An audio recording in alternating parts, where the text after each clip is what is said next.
Di suatu masa di tanah Sumatera Selatan yang subur, hiduplah seorang kepala desa yang sangat disegani bernama Baginde Lubuk Gong. Gelar Baginde adalah sebutan kehormatan yang hanya diberikan kepada para pemimpin desa di wilayah itu, sebuah tanda kebesaran yang mencerminkan kekuasaan dan martabat. Baginde Lubuk Gong dikenal bukan hanya karena kebijaksanaannya dalam memimpin, tetapi juga karena hartanya yang melimpah. Ia memiliki puluhan ternak yang memenuhi kandang-kandang luas, serta lahan sawah yang terbentang sejauh mata memandang. Namun kekayaan bukanlah satu-satunya hal yang membuat namanya harum di seluruh negeri. Sosok yang paling menjadi buah bibir masyarakat adalah putri semata wayangnya, Putri Lubuk Gong. Para sang putri begitu elok, seolah-olah keindahan rembulan dan bunga terindah berpadu dalam dirinya. Cantikannya tak hanya memikat hati masyarakat sekitar, tapi juga menyebar ke negeri-negeri tetangga. Tak terhitung jumlah pemuda dari berbagai penjuru yang datang dengan harapan bisa mempersunting Putri Lubuk Gong.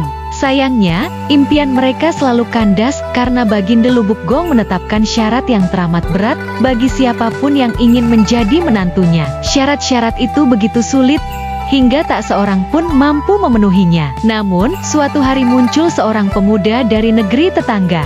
Ia bukan pemuda sembarangan, anak dari seorang baginde juga, kepala desa dari wilayah lain. Dengan penuh percaya diri dan tekad, ia datang menghadap Baginde Lubuk Gong untuk melamar sang putri.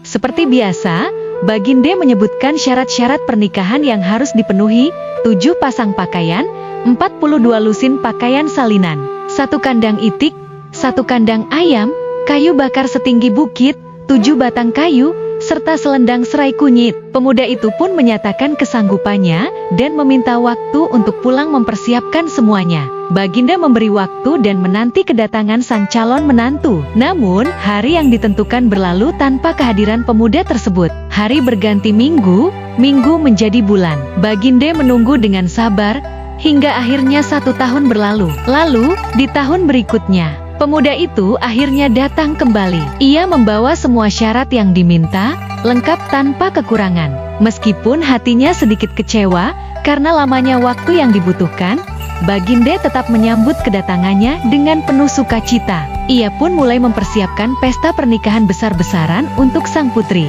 Demi pesta yang megah dan berkesan, Baginde memutuskan untuk pergi ke luar negeri guna membeli perlengkapan terbaik. Ia menitipkan Putri Lubuk Gong kepada calon menantunya dan berjanji akan kembali dalam waktu 1 bulan. Namun, waktu berlalu dan Baginde belum juga kembali. Ketiadaannya menimbulkan kecurigaan di hati pemuda itu.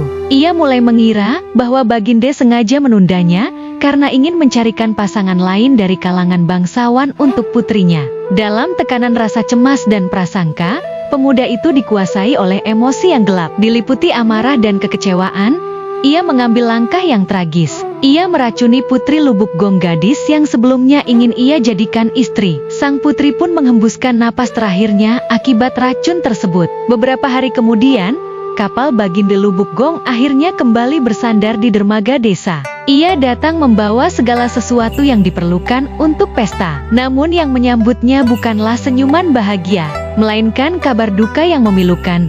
Putri tercintanya telah tiada, diracun oleh pria yang sempat ia percayai. Kesedihan Baginde tak terperi, tapi dalam duka yang dalam itu, ia tak melampiaskan kemarahannya. Tidak ada hukuman, tidak ada balas dendam. Sebaliknya, ia memilih untuk memaafkan pemuda itu. Ia memintanya untuk tetap tinggal di desa dan menggantikan posisi putrinya. Sejak saat itu, Baginde Lubuk Gong hidup bersama sang calon menantu yang kini telah dianggap sebagai anaknya sendiri di desa yang ia pimpin.